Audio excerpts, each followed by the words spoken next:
Olá, eu sou o Luís Costa Branco e este é o Mobiboom, um podcast para os que gostam de mobilidade com bicicletas, motos, carros ou comboios.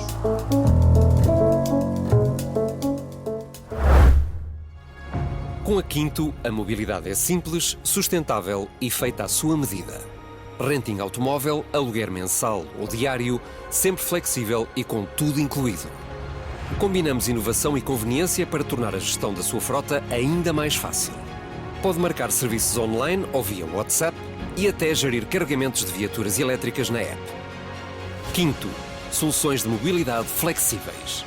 Saiba mais em quinto.pt. Esta semana tenho comigo Salvador Esteves, que é o dono da Salva Bicicletas, uma oficina de bicicletas em Lisboa. Antes foi fotógrafo profissional. Além disso, é um homem que olha para a bicicleta como forma de expressão. O tema deste episódio é Diz-me que bicicleta tens, digo-te quem és. Salvador, bem-vindo. Explica-me lá como é que um fotógrafo profissional decide mudar de vida para passar a ter uma oficina de bicicletas. Olha, antes de mais, obrigado por me convidares para o teu programa. Estou muito contente e... É sim, é uma paixão que eu tenho desde miúdo, não é? A bicicleta sempre nasceu connosco, não é? E sempre fui para a escola de bicicleta e foi uma coisa que eu sempre gostei. E dediquei-me à fotografia, mas a bicicleta estava sempre dentro de mim. Eu sempre sonhei também um dia de dizer, eu quero ter uma loja de bicicletas, eu quero arranjar os parafusos, quero fazer isto, quero viver a minha vida e terminar a minha vida a mexer em bicicletas. Porque é uma coisa muito grande, é uma coisa forte que eu sinto. Desde miúdo? Desde miúdo. Tu cresceste onde? Eu cresci num bairro que se chama Camarate, que é aqui no Concelho de Loures, aqui perto de Lisboa, perto do aeroporto. Perto do aeroporto. E era fácil, quando eras miúdo, andar de bicicleta? Não, de maneira nenhuma. Eu vivia num alto, e então vinha a descer por ali abaixo, e sem travões, porque era mal ter, era bimbo na época ter travões, então a gente punha os pés nas rodas e além disso, até agora que me estás a falar nisso, lembrei-me, o meu pai deu-me uma grande sobra porque eu estraguei os tênis todos que tinham acabado de comprar. Era um Sanjo, não sei se te lembras daquela marca. Sim. Eu disse agora a marca, não sei se foi mal dizer, pronto. Mas eram uns Sanjos e eram novos e então veio porrada por ter estragado todos. Mas era uma paixão porque íamos sempre dois em cima da bicicleta, portanto é uma coisa que não te sei explicar. E ainda hoje eu mexo na bicicleta como algo como se fosse um membro do meu corpo, sabes? Gosto da bicicleta. Não sou uma pessoa que ando todos os dias, mas quando pego na bicicleta ando muitos quilómetros. Olha, e essa mudança profissional tem um risco, ou teve um risco associado, como é óbvio? Sim, tudo tem um risco, mas quando nós acreditamos em alguma coisa, é como tudo da vida, não é? Nós esquecemos um bocado o risco. Mas é assim, eu deixei a profissão de fotografia porque estava já a viver um mundo que não era o meu. E já não estava a ter graça, porque pagavam-me tarde, eu sempre fui freelancer, percebes? Tinha que andar atrás dos indivíduos que me pediam-me o trabalho e depois diziam que pagavam e não pagavam, e ao que me parece os meus colegas hoje ainda dizem que está a acontecer. E então eu decidi, não, é agora, com a idade que eu tenho, eu quero ter uma lojinha minha e vou abrir um espaço pequenino. Abri um espaço pequenino a brincar no meu tempo livre. A verdade é que eu tinha as pessoas a baterem-me à porta para ver se arranjavam a bicicleta do neto, ou do filho, ou do avô, para qualquer coisa, não é? Ou do avô. E eu comecei a abrir a porta e abri ao público assim. Olha, e Salva Bicicletas porquê? Porque a ideia é recuperar algumas bicicletas que estejam ou danificadas ou precisar de manutenção um bocadinho mais básica. Muito bem. E o que é que eu... Exatamente. Por acaso o nome foi coincidência, mas como eu queria sempre restaurar as bicicletas, daí achei bem o Salva Bicicletas. E no fundo é o que eu faço. E cruza com o teu nome também, E cruza também com o meu nome, porque por acaso fui feliz nesse sentido. Eu restauro as bicicletas, gosto de conversar com as pessoas, eu gero o meu tempo, sabes? O tempo é meu, eu arranjo bicicletas que iam para o lixo já não vão, estão a circular, que dá-me um grande prazer em ver isso. Arranjo bicicletas modernas também, não é? Também eu estou agora na vertente elétrica, porque nós temos que acompanhar a evolução, não é? Mas continuo a restaurar bicicletas que dá-me gozo saber que... E depois falamos muito sobre o restauro das coisas, não é deixou de utilizar e deita fora, percebes? E há boas bicicletas. Procuras uma segunda ou eventualmente até uma terceira vida para a bicicleta. Exatamente. Há pessoas que hoje, e há muita gente a ir-me vender as bicicletas que usaram uma vez ou duas que vão vender as bicicletas, querem vender as bicicletas porque não usam mais, ou porque não têm espaço em casa, ou porque não andam mais, foi na altura que o filho andava e já não anda, percebes? Eu fico muito triste. E eu, quando recebo essa bicicleta, tenho sempre o cuidado de lhe dar ali, digamos, entre parênteses, uma liçãozinha de moral a dizer porque é que vai vender isto, porque é que o faz, não é? Quando agora o mundo está todo a querer andar de bicicleta, vocês estão a vender a bicicleta. Mas olha, é muito bonito, é uma emoção muito boa porque eu restauro-as. E que tipo de clientes é que tu tens? Tendencialmente são mais novos, meia-idade, alguns idosos, não sei? Tudo, aparece-me desde jovens, meia-idade, mais velhos, e agora os mais velhos estão à procura das elétricas. Só que depois quando nós apresentamos preços das elétricas, eles assustam-se, porque é sempre o eterno problema do preço.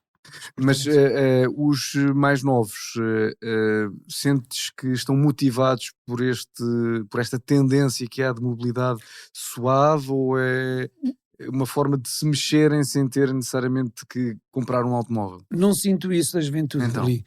Aliás, eles até nem percebem nada de bicicletas. Isso é uma dor que E é preciso perceber de bicicletas? É um bocadinho, tem que saber andar, tem que... Não é o andar sim, como é óbvio. Tem que perceber porque é que faz o barulho a corrente, quer dizer, deve-se, é o mínimo, mas as pessoas que andam de bicicleta começam a conhecer os ruídos, os sons e começam a identificá-los. Logo, por exemplo, eu tenho lá muita gente, miúdos com 20 anos, mas muitos, que aparecem lá com a avó, ou com a mãe, ou com o pai para comprar a bicicleta, ou se têm bicicletas usadas para vender, mas eles não falam. Quem decide mais ou menos é o pai, ou a mãe, ou a avó. Incrível. Incrível. E achas que isso acontece porquê? Não sei, porque nós abandonámos as bicicletas, sabes que nós tínhamos a bicicleta, o Portugal era um país muito pobre, ainda hoje também o considero, mas é um país pobre, e quem andava de bicicleta eram os pobres, não é? Achas que há preconceito com a questão das pessoas se mexerem ou se movimentarem de bicicleta? Talvez agora a tendência não, mas ainda há muito preconceito. Além da manutenção que tu fazes, tu não fazes apenas a reparação, a revisão da bicicleta, tu customizas a bicicleta de acordo com aquilo que o cliente um bocadinho mais exigente gosta, em termos mecânicos, mas até em termos estéticos, não é? Sim. Porque há um mercado gigante de adereços para a bicicleta, componentes para a bicicleta, que podem tornar a bicicleta um verdadeiro veículo adaptado àquilo que é a necessidade do cliente, digamos assim. Sim, eu tenho muitos não, mas tenho alguns clientes que gostam, nós personalizamos as bicicletas. Eu compro bicicletas usadas, não é? Aquelas que eu acho que têm potencial, eu transformo-as, e depois há quem diz, eu gosto muito desta bicicleta, e digo, olha, esta bicicleta é do ano tal, é muito bonita, se a gente transformar, pusermos isto, fica muito agradável. Então, porque eu tenho algumas feitas já para as pessoas, alguns modelos, as pessoas gostam e dizem, então olha, eu gostava de ter este tipo de bicicleta, então o que é que eu faço? Personalizo a bicicleta ao gosto do cliente, mas não há muita gente assim, não procuram muito. E a personalização vai de tudo, vai desde os punhos do guiador, aos tipos de pneus, aos guarda-lamas que tu pões, aos sistemas de carga que tu pões, e depois há os bancos, há todos esses acessórios, todos os acessórios que possam... As bicicletas entram de uma forma e saem de outra ali. Porque esse é o meu trabalho, esse é o meu trabalho, é isso que eu quero, é isso que eu gosto, é isso que eu vivo. E quando estou ali, estou empenhado e não penso em mais nada. Não penso em nada. Eu estou a mexer na bicicleta como se fosse mesmo minha, percebe? Portanto, agora, mas o meu potencial ali cliente nas bicicletas vintage, que nós chamamos vintage, não é? São os estrangeiros. Há muita malta nova estrangeira que está cá em Portugal e ainda bem, que chegam à minha loja, procuram a minha loja. Eu tenho muita gente que procura a minha loja, é giro, porque eu não sou uma pessoa, estou sempre nas redes sociais em cima, meto só as fotos de vez em quando no Instagram e já está. A malta diz, mas porquê que tu não pões na net para vender? Aliás, a tua loja tem um ambiente muito específico, porque para além de ter todos os componentes à mostra e aquela confusão típica de uma oficina, tu ainda colocas uma música jazz, tens a tua estética com a tua boina, tudo faz parte de uma cultura, não é? E dou vida à coisa, dou vida aos objetos que estão ali inanimados, percebes? Eu gosto daquilo, estou ali, estou a falar com as coisas, porque é normal quando a gente gosta de alguma coisa, não é? E então dizia eu que os estrangeiros, a malta nova estrangeira, compra-me as bicicletas. Eu tenho lá bicicletas... E não vai necessariamente à procura da bicicleta elétrica ou da bicicleta com fibras mais leves, vai procurar mesmo o modelo vintage. Vindas. E mais, eu normalmente restauro as bicicletas ao meu gosto e às vezes eles querem outras coisas, querem tirar os guiadores que não têm nada a ver com aquilo, querem tirar aqueles pedais e põem os pedais que eu não poria, estás a ver? Mas são maneiras de estar e que sentem-se. Eu sinto que aquela malta nasceu com as bicicletas e continuaram a andar com as bicicletas.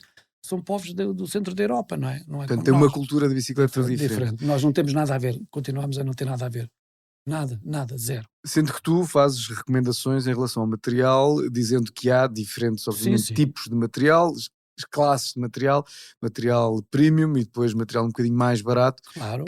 Esteticamente pode assemelhar-se ao premium, mas que, enfim, para uma bolsa um bocadinho menos recheada, permite ter a bicicleta customizada de determinada forma sem gastar tanto dinheiro. Exatamente. Porque há países que são muito bons a produzir material de qualidade excepcional, mas o preço depois reflete-se, não é? E tu consegues customizar de acordo com aquilo que são as capacidades do cliente.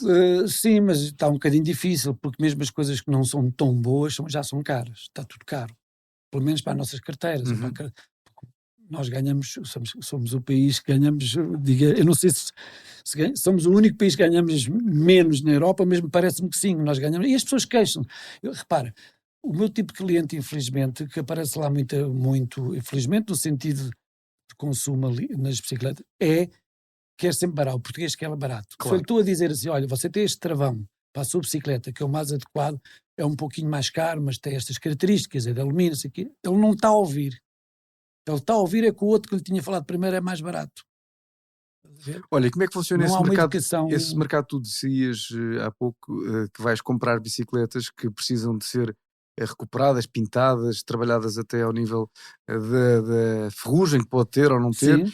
Onde é que tu vais comprar as bicicletas? Olha, eu compro muitas bicicletas lá fora. Eu faço passeios 3 vezes por ano lá fora. Vou muito à Itália, França, e no dia anterior do passeio há sempre aquelas feiras onde há muito equipamento e eu já conheço alguma malta dali, das bicicletas. Aquilo é um mundo lindíssimo, é um mundo que não tem nada a ver connosco. Continuamos a anos de luz, digam o que disserem. E porque eles vivem, têm uma indústria boa, forte, e lá eu compro as bicicletas e depois trago-as para Portugal, venho carregado na minha carrinha, trago-as para Portugal, fui lá, passei, viajei, comprei, trago-as para depois vendo-as cá, transformo-as e vendo-as cá, e depois há clientes que gostam, outros que não gostam, mas não é Esse fácil. mercado lá fora existe de uma forma muito mais consistente do que cá. Sim, muito. Aquilo apetece comprar tudo. Aqui em Portugal, depois para vender, leva muito tempo. Esses passeios que tu referiste agora são passeios com uma estética muito própria e um ambiente muito próprio. O que é que nos podes contar sobre isso? Olha, E onde é que se realizam já agora? Eu costumo ir fazer um passeio que é a Heroica. A Heroica é uma organização italiana que tem vários países, alguns países do mundo, não? E eu tenho ido a Gaiola e Chianti, que é na Toscana, que é lindíssimo, e todos os anos eu vou em outubro lá. Por acaso este ano passou não, porque eu fui para o outro lado, mas e então aquilo é maravilhoso. Vêm pessoas de todo o mundo, e é tudo com aquele espírito vintage, desde as roupas, os sapatos, mas aquilo é lindo, é tudo lindo, e depois a confraternização, pessoas de todo o mundo, dizia eu, e depois aquilo tem outra componente forte, aquilo gera economia. Uhum. Que é uma coisa que eu não percebo, como é que aqui não se pode fazer uma coisa dessa. Os passeios. Porque Gera vão economia. de vila em vila, cidade em cidade, Exatamente. tranquilamente. Tudo bem organizado, repara, desde a da comida, à bebida, aquilo é uma região vinícola, tem bons vinhos, também oferece, quer dizer, é um kit que nós pagamos e está tudo incluído numa caixa com vinhos, o queijo, aquilo é uma coisa que... É aquele cenário de ir com a bicicleta com a lancheira ou com o cestinho atrás, exatamente. E depois estender a manta Exatamente, mas é exatamente isso. É exatamente, estás a ver? E depois essas pessoas vestem-se à época, mas é tudo roupas boas, porque já há fábricas a fazer réplicas de grande qualidade, são coisas de grande qualidade. E olha, e que sensações é que tu trazes, além obviamente da parte, digamos, empresarial, que é comprar bicicletas, depois trazê-las para as vender, depois das melhorares, que sensações é que tu trazes quando estás nesses passeios? Olha, eu tenho 2 sensações sempre, comigo andam sempre 2 sensações, uma boa, uma muito boa e uma menos boa. A muito boa é que eu sinto que estou a viver ali uma coisa, parece que estou num sonho. Tudo é belo à volta, não é? Toscana, como tu sabes, é belo à volta. toda a atmosfera, a língua italiana e inglês, mas mais o italiano, porque eu gosto também muito, começo a ficar triste, é quando eu venho para Portugal. Porque eu sei que em Portugal não tem o mesmo comprimento de onda. E achas é como se eu caísse de um 12º andar.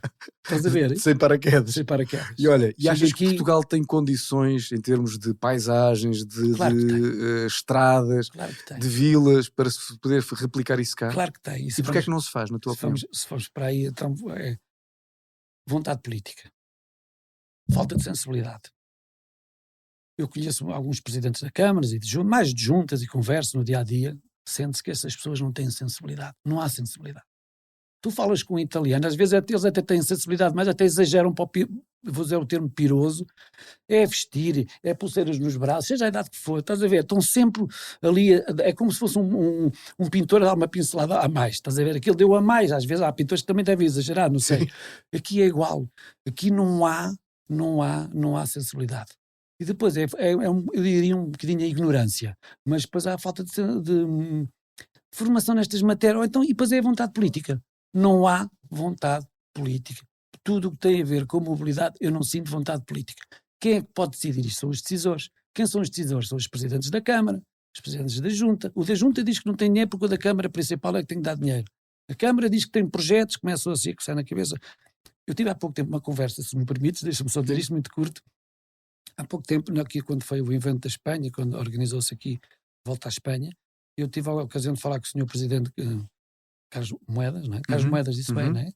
E disse, Presidente, para prazer em conhecê-lo, o senhor é um homem novo, veio da Europa, precisamos de ciclovias. Só disse isto. E ele, sim, estamos em um projeto com os dinamarqueses e tal, isso vai haver muita coisa.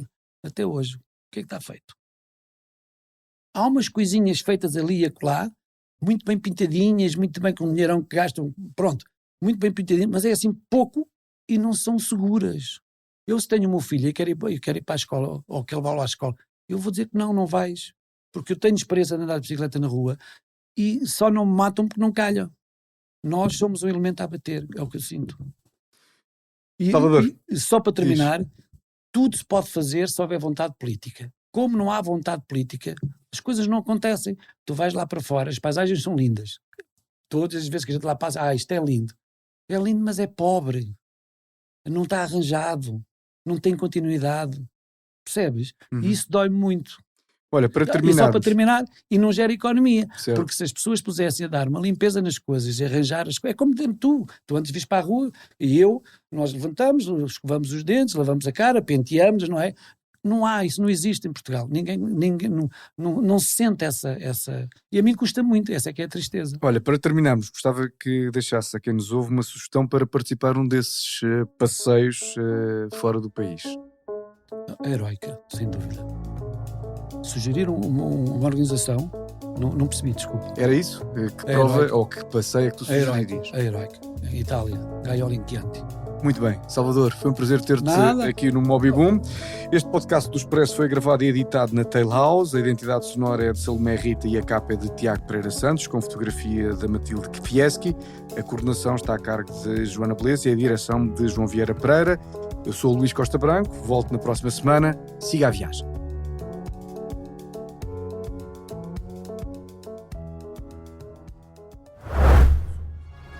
Com a Quinto, a mobilidade é simples, sustentável e feita à sua medida. Renting automóvel, aluguer mensal ou diário, sempre flexível e com tudo incluído. Combinamos inovação e conveniência para tornar a gestão da sua frota ainda mais fácil. Pode marcar serviços online ou via WhatsApp e até gerir carregamentos de viaturas elétricas na app. Quinto, soluções de mobilidade flexíveis. Saiba mais em quinto.pt.